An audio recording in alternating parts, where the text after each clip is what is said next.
நம்ம பாண்டியன் ஸ்டோர் சீரியலில் வந்து நம்ம தங்கமயிலோட அப்பா வந்து கடையில் வந்து கல்லாவில் இருக்க பணத்தை எடுத்து திருடினது நம்ம சரவணனுக்கு தெரிஞ்சிருச்சு. சரவணனுக்கு தெரிஞ்சதுக்கப்புறம் நம்ம மயிலோட அப்பாவை கடையை விட்டு விரட்டணும்னு நீங்களாம் நினச்சிங்கன்னா இந்த வீடியோவுக்கு ஒரு லைக் பண்ணுங்கள். நம்ம காந்திமதியோட பிறந்தநாளை வந்து நல்லபடியாக கொண்டாடி முடிச்சிட்டாங்க. ஆனால் அந்த பிறந்தநாளை ஏற்பாடு பண்ணது என்னமோ நம்ம முத்துவேல் சக்திவேல் குடும்பம் தான். ஆனால் அதை நல்ல முறையாக சீரும் சிறப்புமாக செஞ்சு கொடுத்தது நம்ம பாண்டியன் குடும்பம் தான். இதில் என்ன நடந்துச்சுன்னா, நம்ம பாண்டியன் வந்து சாப்பாடு எல்லாம் ரெடி பண்ணிட்டாங்க. நம்ம முத்துவேல் வந்து குமார்கிட்ட கொடுத்துருந்த பொறுப்பை வந்து அவர் சரியாக செய்யாமல் விட்டுட்டாரு. அந்த இதில் என்னடானா அந்த அன்னதானம் வந்து ரெடியாகாமல் விட்டுருச்சு. நம்ம குமாரும் அதை மறந்துட்டாரு சொல்லாமல். அதனால என்னன்னா கடைசி நேரத்தில் என்னாச்சுன்னா நம்ம குமார் ஏற்பாடு செஞ்ச சாப்பாடு வராமையே போயிடுச்சு. அதனால முத்துவேலும் சக்திவேலும் ஊர்க்காரங்க முன்னாடி ரொம்ப அசிங்கப்பட்டு தலை குனிஞ்சு நின்றாங்க. எல்லாருமே வந்து ரொம்ப சத்தம் போட ஆரம்பிச்சிட்டாங்க. என்ன எங்களை கூப்பிட்டு வச்சு அசிங்கப்படுத்துறீங்களா? என்ன நாங்கள் என்ன சோத்துக்கு வழி இல்லாமல் இருக்கிறோன்னு நினச்சிட்டு நீங்கள் பண்ணியிருக்கீங்களா அப்படின்னு சொல்லி ரொம்ப பேச ஆரம்பிச்சிட்டாங்க. அப்புறம் எல்லாருமே கிளம்பி போகவுமே நம்ம கதிர் என்ன பண்ணிட்டாரு, வாங்க எங்கள் அப்பா ஏற்பாடு பண்ணாதான் அன்னதானம் இருக்குது, எல்லாரும் வந்து மனசார சாப்பிட்டுட்டு எங்கள் அத்தையை வாழ்த்திட்டு போங்க அப்படின்னு சொல்லி நம்ம பாண்டியன்னு சொல்ல கதிரும் சொல்கிறாரு.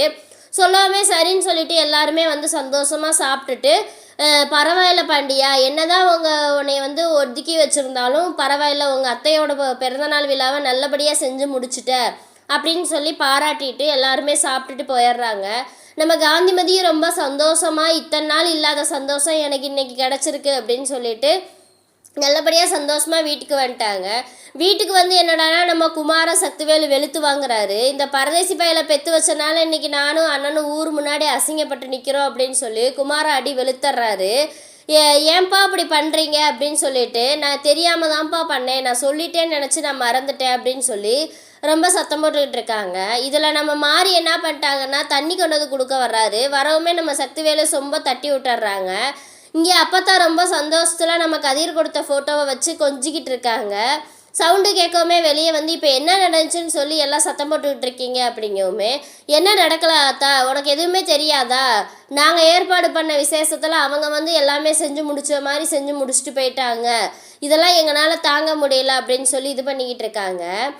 இப்போ அவங்க பேசாமல் வந்தாங்க, வந்து கொஞ்சம் 5 நிமிஷம் இருந்தாங்க, அவங்க பேசாமல் போயிட்டாங்கல்ல, இப்போ நீங்கள் ஏன் அதை நினச்சி எல்லாம் உட்காந்து நெஞ்சாக அடிச்சுக்கிட்டு இருக்கீங்க, இது எதுக்கு தேவையில்லாத வேலை பண்ணிக்கிட்டு இருக்கீங்க, அடங்கி எல்லாரும் இருங்க அப்படின்னு சொல்லவும், உடனே குமார் இருந்துக்கிட்டு என்ன சொல்கிறாரு, வந்தவங்க பேசாமல் போயிருந்தா பரவாயில்ல, இல்லை அவங்க எதுக்கு தேவையில்லாத வேலையை பார்த்தாங்கன்னு சொல்லி நம்ம குமார் பேச, உடனே நமக்கு சக்திவேலுக்கோ வந்து எல்லாம் ஒன்னால தாண்டா பரதேசி பையல அப்படின்னு சொல்லி நம்ம குமாரை வெளுக்கிறாரு.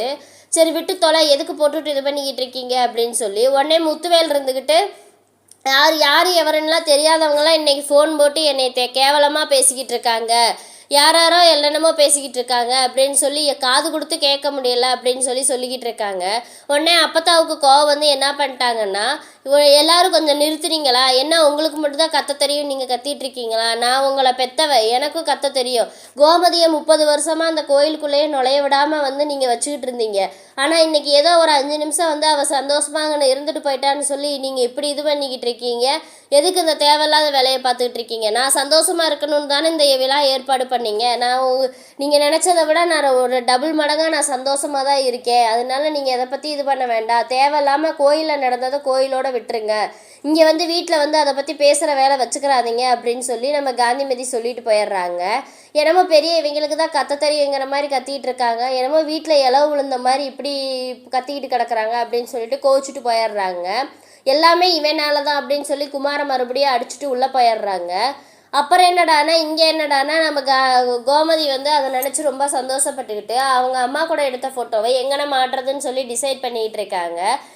என்னங்கத்த என்ன இன்னும் அந்த இதுலேருந்து மீண்டு வரல என் சந்தோஷத்துலேருந்து அப்படிங்கவும், இல்லை நான் இன்னும் அந்த சந்தோஷத்துலேருந்து நான் இன்னும் மீண்டு வரல, என்னோட 30 வருஷம் ஆசை, எங்கள் அம்மா கூட நான் ஒரு நாளாவது ஒரு 5 நிமிஷமாவது நான் இருக்கணும்னு, அதை இன்னைக்கு என் மகன் எனக்கு நிறைவேற்றி கொடுத்துட்டியான், பரவாயில்ல அப்படின்னு சொல்லி உங்கள் மாமாவை விட வந்து என் மகன் எனக்கு வந்து நல்லது செஞ்சுட்டான் அப்படின்னு சொல்லி ரொம்ப புகழ்ந்துக்கிட்டு இருக்காங்க. உடனே வந்து நம்ம மீனா வந்துட்டு ஓ கட்டின புருஷனை விட மகன் தான் இப்போ வசதியாக தெரியுதா அப்படிங்குமே. ஆமாம், என் மகன் தான் வசதியாக தெரியுது. இது நாள் வரைக்கும் என் கஷ்டத்தை இங்கே யாருமே புரிஞ்சுக்கிட்டதே இல்லை.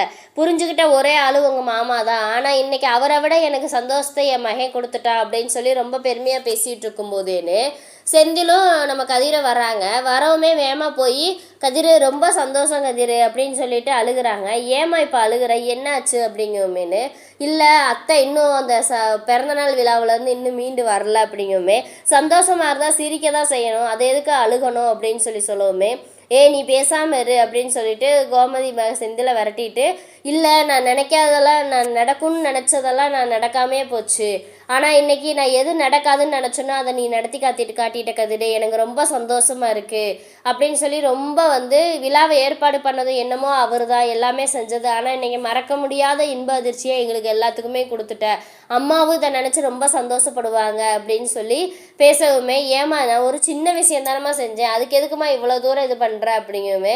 உடனே செந்தில் வந்து அது ஒரு கோபத்தில், ஆமாம் கதிர் நீ சின்ன விஷயம் செஞ்சால் கூட அம்மாவுக்கு அது பெருசாக தெரியும். ஆனால் நான் கவர்மெண்ட் வேலைக்கு போனால் கூட என்னைய வந்து எதுவுமே இது பண்ணவே மாட்டாங்க அப்படின்னு சொல்லுவோமே. உடனே ஆரம்பிச்சிட்டாருப்பா இவரோட கவர்மெண்ட் புராணத்தை அப்படின்னு சொல்லி நம்ம மீனா வந்து பேசிக்கிட்டு இருப்பாங்க.